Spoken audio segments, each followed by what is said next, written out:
Hi, I'm Sandi Genovese and welcome to the Scrapbook Showgram.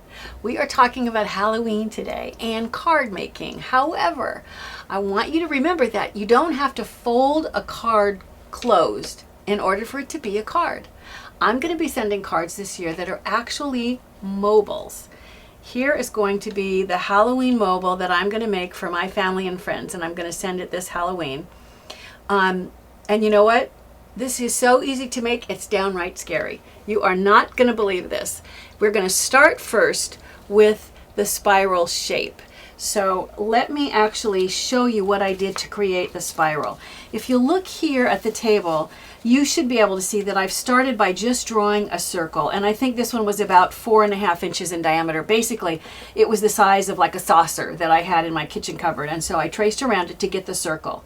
Then I pick a spot and I come in, and in red I've drawn it so that you can see it and differentiate it from the circle. This is about the width that I want this spiral, each of the channels to be. So I come in, that's maybe a 1/2 inch or in between a 1/2 inch and 3/4. And then I just start coming around, mimicking the circle line so that I basically have a channel that is fairly consistent. And at some point, I'm pulling away so that as I trace around, I am tracing all the way into the center. In order to create this, I just have to pull away in one spot here in order to keep this channel so that it's roughly about the same distance wide all the way to the very center. Now I've put a little circle where I'm going to punch the middle in order for it to not, want to tilt when you hang it. That does need to be in the center, or roughly the center. It's not critical that it be exact. And I'll bring this in and show you. Here is the spiral that I created. In fact, I'll lay it down so you can see. You can see how it's used to follow along that circle, and it just pulls away at this one spot.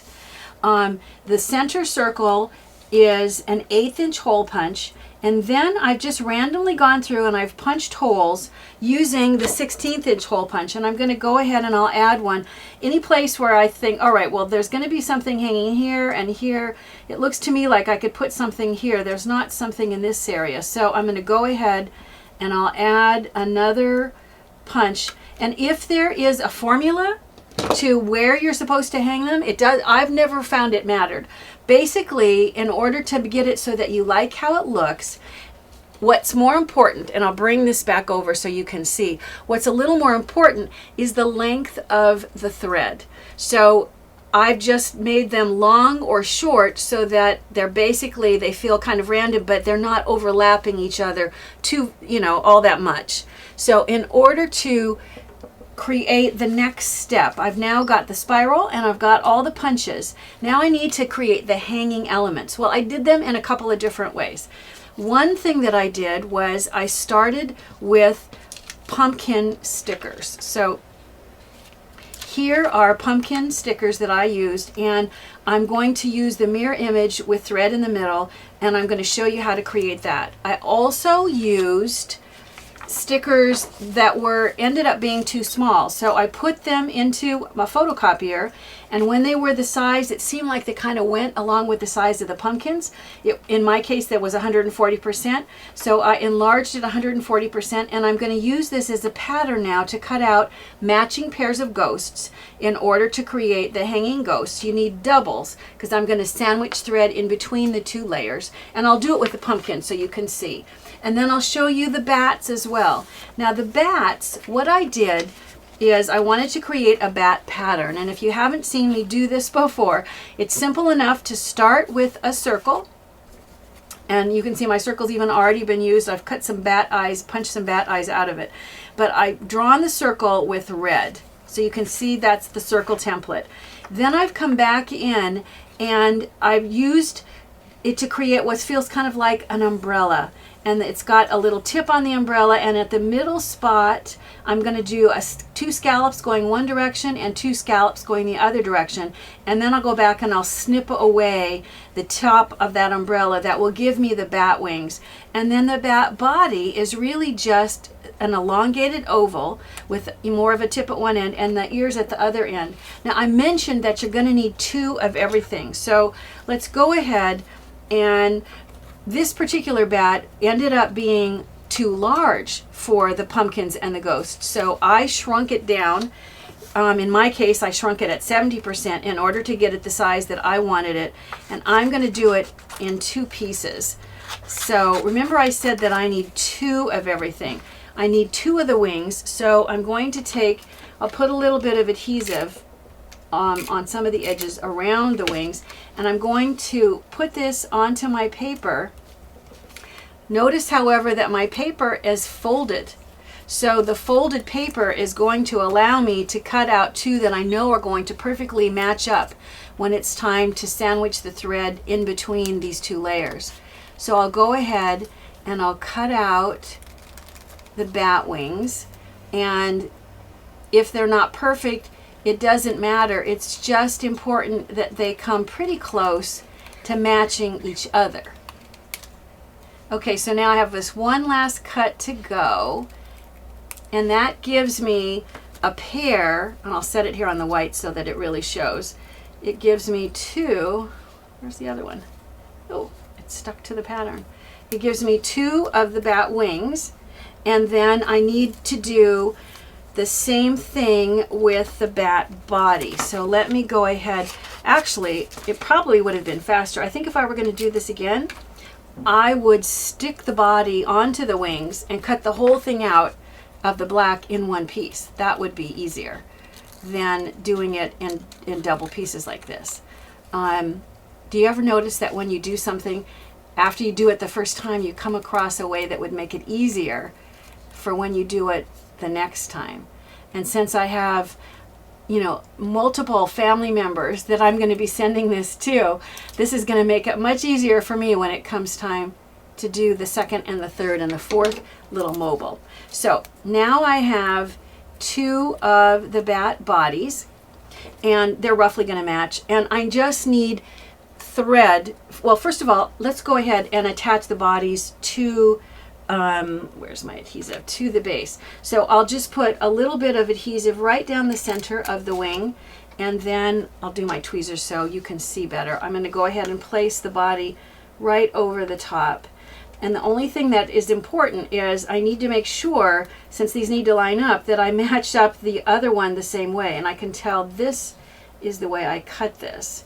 So I'm going to put do the same thing with this matching bat, and I'm going to need to do the same thing. If I want it to line up, I need to see, all right, I didn't get that body in exactly the same position, so let me line these up and line the bodies up. Now I can see that they're going to line up. What I would then do is sandwich thread in between the 2 layers and stick them together. Okay, so now that we've looked at how to create 2 sets of bats where you've cut them out of paper, let's look at how to create the hanging elements when you're using a sticker. And I'll go ahead, and this time I'll go ahead and I'll put the thread in between the 2 layers. So here is a sheet of stickers, and you do need to make sure that you have mirror image stickers. If I pull this pumpkin off, and if I try to put sticky sides together, so here would be the sticky side to this. Can you see how it's not going to match up?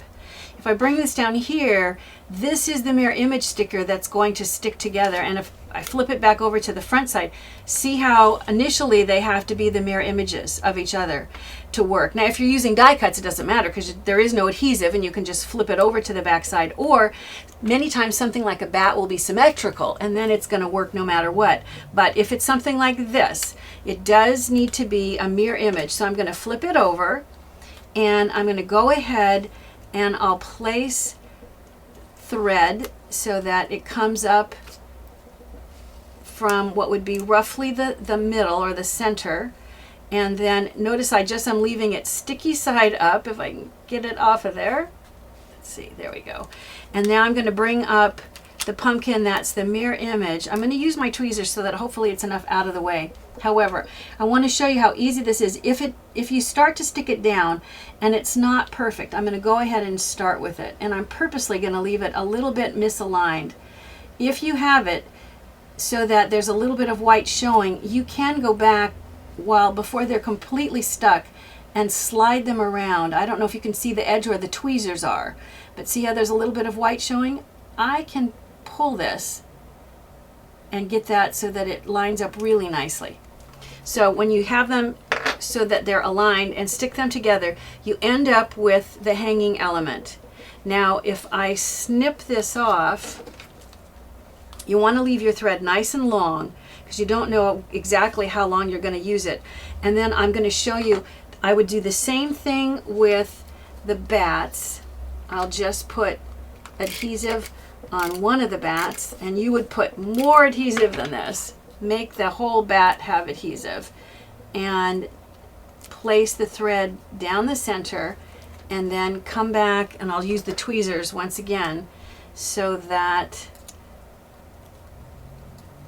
I have to try to find the front side so that it's going to line them up so that they match, and fasten them down, and you end up creating the hanging bats as well. You do the same thing with the ghosts. When it's time to attach it all into the spiral, here you go. Here is the spiral. Before I place the elements, it's easiest to put the ribbon that's going to hang the entire thing first. So what I'm going to do, and the length of the ribbon, it really depends on where you're going to hang it. And since I'm going to be sending it to multiple people, I don't know for sure how long to make it. This ribbon is about 1.5 feet long, and I'm just tying a knot in the end, and the knot is what is going to hold it, so I won't have to use adhesive. So when I tie a knot in the end like so, I can go back after the knot is there and trim away if there's too much excess. I might have to cut. These scissors are not my fabric scissors, so I might have to cut one element at a time, get rid of that. So you now have it ready to loop through the hole. When you do that, this hole, remember, is only 1/8 of an inch. It really is a tight, snug fit. I could have just picked a different ribbon, but this was the color I wanted. So I'm going to just start it where it's barely poked.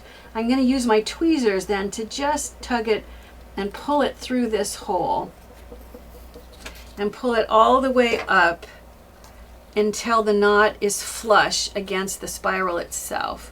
I'll turn this way so you can see. So you just pull it until it's nice and tight, and that is going to hang the spiral nicely. Now at this point, you're going to actually hang the different elements. So if I come over here and I take the pumpkin, I'm going to fasten it with stickers, and I'll bring this up and show you. This is a sticker sheet, and I'm going to be using just the little squares off of this little strip.